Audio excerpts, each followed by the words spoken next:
सत्संग में सुने हुए विचार व्यक्त किए कि बहन आपने मीराबाई की कथा सुनी होगी। ठाकुरों की लड़की थी और ठाकुर तो अपनी बहू बेटियों को पर्दे से बाहर नहीं जाने देते थे। उस समय इतना ऐसा सख्त उनका नियम था, विधान था। और उस समय मीराबाई ने कैसा संघर्ष किया। पहले मंदिर में जाने लगी माँ बाप के विरोध के बावजूद भी। फिर उसका विवाह हो गया एक राणा के साथ, राजा के साथ। जब वो मंदिर में जाती थी उसका पति 4 वर्ष के बाद मृत्यु को प्राप्त हो गया था और उसके देवर को गद्दी प्राप्त हो गई थी मीराबाई के। अब क्या हुआ, कहते हैं गोता मारू स्वर्ग में जा बैठू पाताल, कह कबीर ढूंढता फिरूं अपने हीरे मोती लाल। सोचल सीधर मैं करूं अपने जन के काज। अब रविदास जी और कबीर जी ये बहुत साथ रहते थे अधिकतर। रविदास जी ने परमात्मा कबीर जी को पहचान लिया था बाद में कि ये परम शक्ति है, इनके पास जो ज्ञान है पृथ्वी पर नहीं है। तो एक दिन रविदास जी और कबीर जी एक भगत के यहाँ सत्संग कर रहे थे और वो भगत का घर उस रास्ते में था जिस रास्ते से मीराबाई मंदिर में जाया करती थी। अब कहते हैं साधु दर्शन राम का मुख पर बसे सुहाग, दर्श उन्हीं को होते हैं जिनके पूर्ण भाग। कबीरा संगत संत की साहिब आवे याद, और लेखे में वो है समय बाकी का समय बाद। अब मीराबाई ने देखा कि कोई भक्त बैठे हैं, 2 संत बैठे हैं। मंदिर में गई, जल्दी जल्दी पूजा करके वापस आई। रास्ते से थोड़ी सी दूरी पर वो 20-30 भक्त बैठे थे और परमात्मा कबीर जी और रविदास जी बैठे थे। मीराबाई ने सोचा चल थोड़ी सी देर संतों के विचार सुन लेते। वह बैठ की जाकर परमेश्वर कबीर जी ने उस दिन सृष्टि रचना सुनाई और ब्रह्मा विष्णु महेश की सती थी बताई कि इनसे ऊपर एक और परम शक्ति है। मीराबाई के गले वह बात उतरी को ना, क्योंकि वह श्री कृष्ण जी की परम पुजारन थी। तब कबीर साहब जी के साथ वार्ता की उसने कि महाराज जी हमने तो आज पहली बार आपसे सुना है और मैं तो श्री कृष्ण से ऊपर किसी को नहीं मानती और ना मानूं। परमात्मा ने कहा बेटा देखो जिद करना तो दूसरी बात है, भक्तों के लक्षण नहीं होते। वो कहती मेरे साथ कृष्ण जी साथ आकर डांस करते हैं, कभी सौपन में करते हैं, कभी वैसे आभास होता है। तब परमेश्वर ने कहा कि तू अपने कृष्ण जी तो पूछ लिए, फिर मान लिए हमारी बात ने।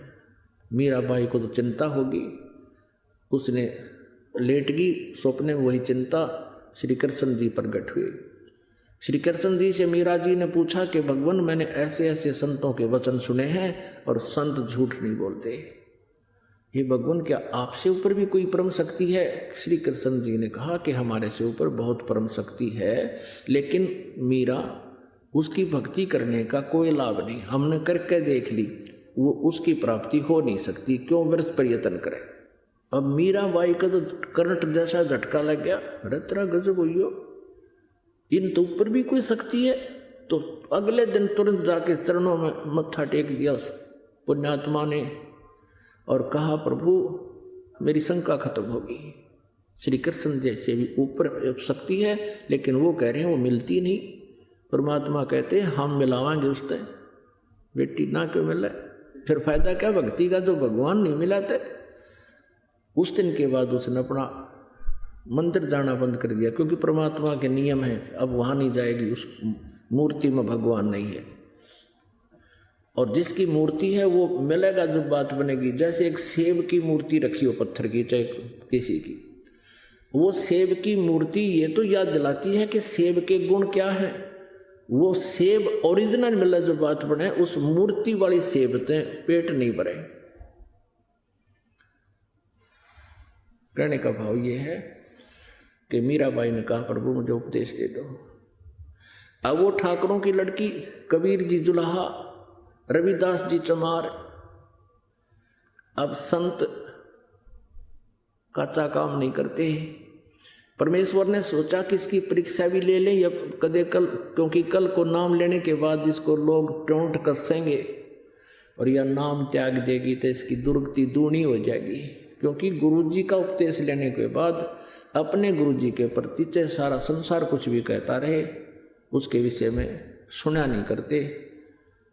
यानी नकली गुरु की तो और बात है, लेकिन और सही गुरु के जो वास्तविक में परम संत होते हैं उनके विषय में उपदेशी ने उपदेश लेने के बाद मन में दोष नहीं आने देना चाहिए, ना तो भक्ति समाप्त हो जाती है, नाम कट जाता है। इस उद्देश्य से परमात्मा ने सोचा इसे न पक्का करके नाम देंगे ना इसे नाम नहीं देंगे। परमेश्वर ने कहा कि रविदास जी से बता दिया था कि वो लड़की आवेगी, नाम लेने आवेगी कल और आपके पास भेजूंगा मैं। उनका मालिक ने बना लिया था प्रोग्राम और आप उनको उपदेश देना और पहले अपनी सतीथि बताना कि मैं चमार हूँ बेटी, और फिर देखना वो क्या कहेगी। मीराबाई आई, नाम के लिए कति दृढ़ प्रार्थना की। परमेश्वर ने कहा बहन जाओ बेटी, उस सामने बैठा उससे रविदास जी से नाम ले लो। अब वो उठ कर चली गई। रविदास जी ने कहा कि बेटी बहन बात सुन ले, मैं चमार जाति से संबंध रखता हूँ और आज से 600 वर्ष पहले छुआछूत चरम सीमा पर थी, चरम पर थी, और चमार जाति को तो और ज़्यादा ही छुआछात में गढ़ा गिना करते।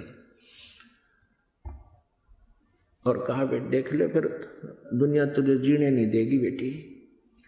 अब वो लड़की कहने लगी कि हे महात्मा जी, आप मेरे पिता, मैं आपकी बेटी, बाढ़ में जाओ यूँ संसार है, मुझे नाम दे दो। अब रविदास जी ने उपदेश दे दिया। अब वो सत्संग दिन में भी करें और कभी कभी आने लगे हफ्ते 10 दिन में, फिर वो रात में भी करें परमात्मा। अब वो गुरुजी रात में सत्संग करें, मीराबाई रात को जाने लगी। पहले तो दिन में मंदिर में जाती थी, फिर रात को भी जाना शुरू कर दिया। अब उसके देवर ने सोचा कि पहले तो भाई था, वो अच्छी आत्मा का था, उसने मीराबाई की दृढ़ता को देखकर, निश्चय को देखकर कह दिया था कि कोई बात नहीं, आप मंदिर में जाते रहो, और साथ में 2 नौकरानी भेज देता था। अब पति की मृत्यु होगी, देवर ने सोचा दुनिया थूकेगी, पता नहीं के बात बनावेगी, अन्यों कहेंगे इसका पति रहा को नहीं, अब ये पता नहीं कहाँ कहाँ जाती है, और जनता पता नहीं के बात इसके जब में लाओगी, हमारी बेइज्जती होगी। उसने पहले मीराबाई से कहा कि मीराबाई तू अब कहीं नहीं जाएगी, सत्संग में नहीं जाया करेगी। मीराबाई ने कहा जी मैं नहीं रह सकती, मैं तो अवश्य जाऊंगी। अब उसने सोचा इज्जत का नाश करेगी, उसको मारने की चेष्टा की। एक बार तो विष दिया, जबरदस्ती तलवार लेके खड़ा हो गया। मीराबाई को बहुत भयंकर विष के पी इसने, नौका ने मुँह ला के गट गट पी गई और कोई असर नहीं हुआ। कहते मीराबाई को मारन लागे जहर का प्याला प्यारे, और पीवत ही अमृत हो गया ठंडा ही यारे। कहाँ तो उस विष ने उथल पुथल मचा देनी थी शरीर में, कहते हो गया अमृत सा बन गया उस परमात्मा की कृपा से, उस बहन, उस भगतनी के लिए। 1-2 और ट्राई करी उसने, एक सर्प बेच दिया आभूषण के पैकेट में और बांदी को दे दिया कि मीराबाई को कह दे इसको गले में डाल लेगी। उसको पता था, सर्प देने वाले ने कह दिया था सपेरे ने, एक बार ढक्कन खोलते माथे में डंक मारेगा।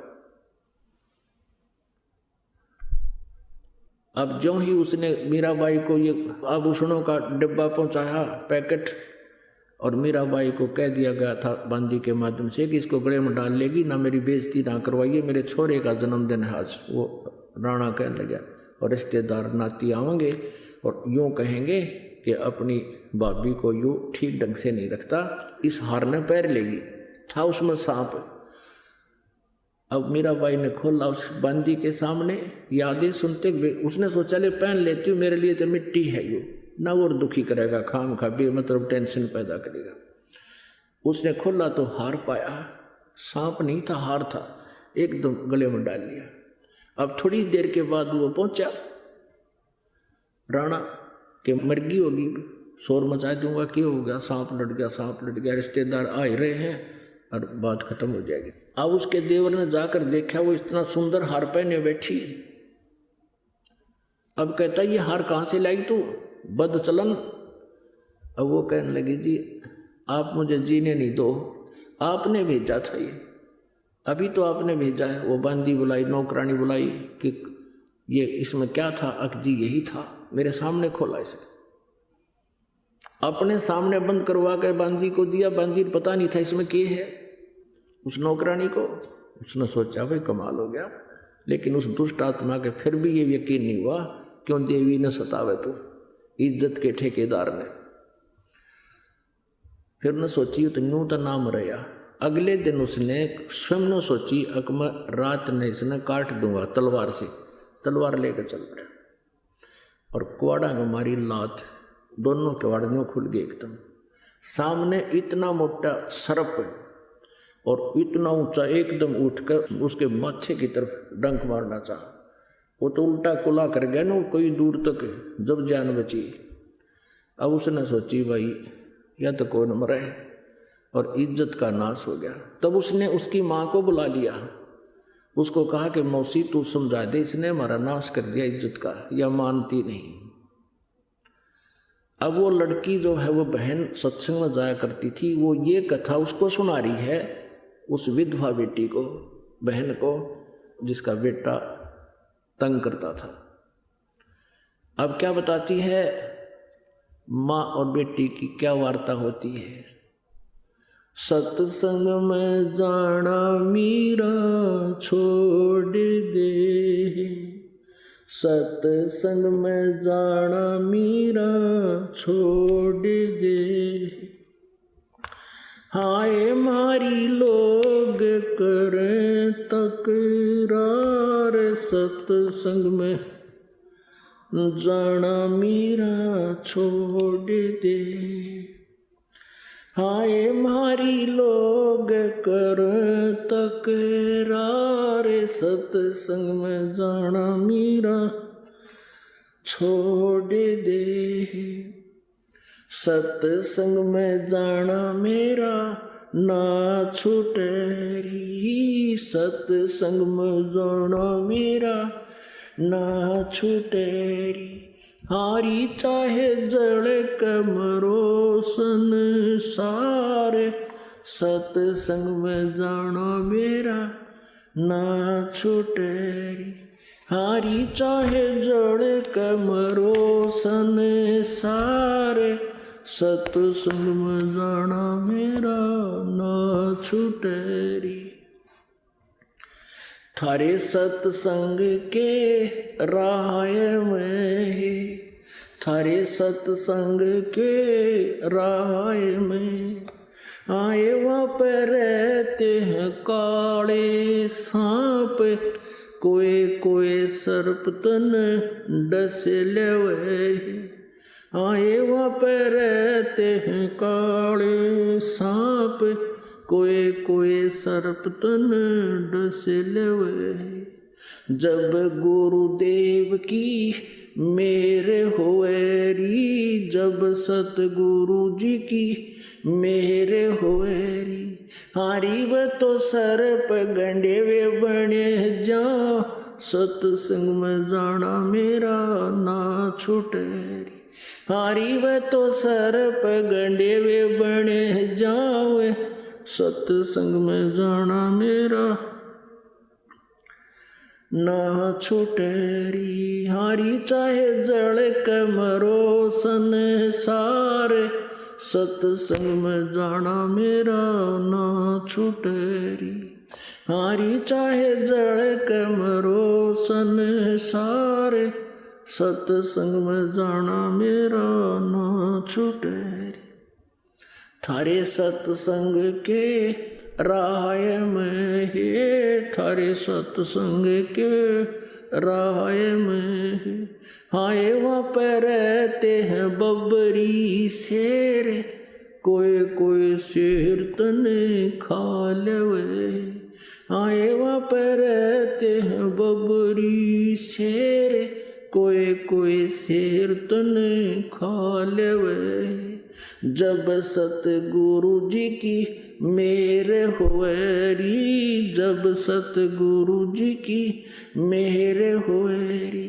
हारी व तो शेरा के गिदड़ बने जावे, सत्संग में जाना मेरा ना छूटेरी। हारी व तो शेरों के गिदड़ बने जावे, सत्संग में जाना मेरा ना छूटेरी।